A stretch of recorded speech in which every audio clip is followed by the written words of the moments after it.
অনুপ্রেরণীয় শিক্ষণীয় একটি গল্প। একবার এক গ্রামে এক বৃদ্ধ বাস করত, যে সব বিষয়ে অভিযোগ করত।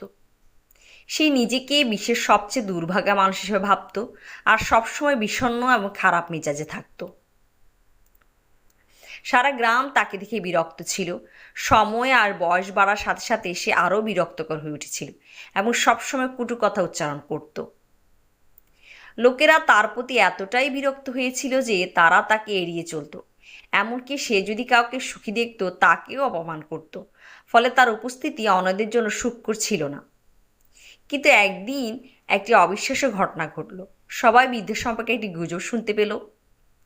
গুজবটি এমন ছিল যে বুড়ো ইদানি হাসি খুশি থাকে, তিনি কিছুতেই অভিযোগ করছেন না। সেই দিন গ্রামের কিছু লোক বৃদ্ধের কাছে গিয়ে জিজ্ঞেস করলো, তোমার কি হয়েছে? বৃদ্ধ উত্তর দিল, কিছুই না।